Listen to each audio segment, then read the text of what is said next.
ప్రదక్షిణ శక్తేన కాశీయాత్ర ఆయుతేన చ సేతు స్నాన శతైర్య చ తత్ఫలం మాతృవందనే.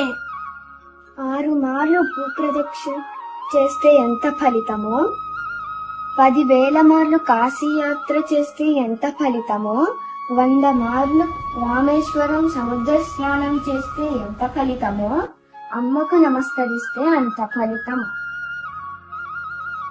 పితృదేవో భవ. తండ్రి సాక్షాత్తు శివుడి స్వరూపం. ఇప్పుడు మనం అమ్మా నాన్నకి ప్రదక్షిణం చేసి నమస్కారం చేద్దాం.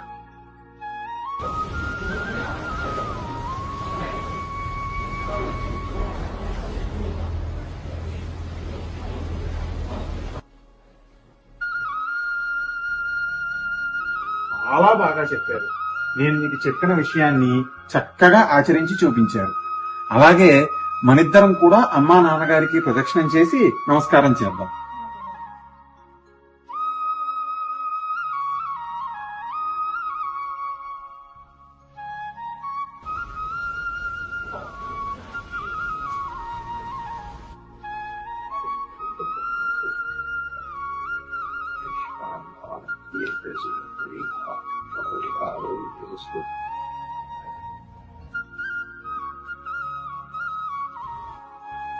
నాన్న, మీ నాన్నగారికి మీరు చెప్పిన శ్లోకం నేను చిన్నతనంలో నేర్పాను.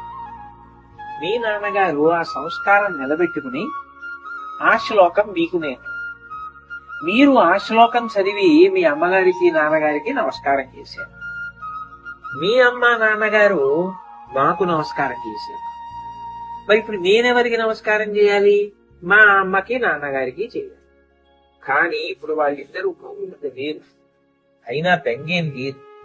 శాస్త్రం అంటే మాతర సర్వభూతాన కామ సర్వసుఖప్రద యుద్ధి మాకాంక్షతా నిత్యం కామ కార్యా ప్రదక్షిణా. మా అమ్మా నాన్నగారు గోవు ఎందే ఉన్నారు. మా అమ్మా నాన్నగారే కాదు, సమస్త దేవతలు గోవు ఎందే ఉన్నారు. అందుకని నేను గోవుని ప్రదక్షిణం చేసి నమస్కారం చేస్తే మా అమ్మగారికి నాన్నగారికి నమస్కారం చేసేసినట్లే. వాళ్ళ ఆశీర్వచనం నాకు దొరుకుతుంది. అందుకని నేను ఇప్పుడు ప్రదక్షిణం చేసి నమస్కారం చేస్తాను. మా నాన్నగారు మీకేమవుతారు? ముత్తాత గారు అవుతారు. మరి వాళ్ళ ఆశీర్వచనం మీకు కావాలి కదా. అందుకని మీరు కూడా మాతో పాటు ప్రదక్షిణం చేసి నమస్కారం చేతురుగా. నేను నా వెనక నాన్నమ్మ, ఆ వెనక నాన్నగారు, నాన్నగారి వెనక అమ్మ, అమ్మ వెనక మీరు. అలాగా రైట్.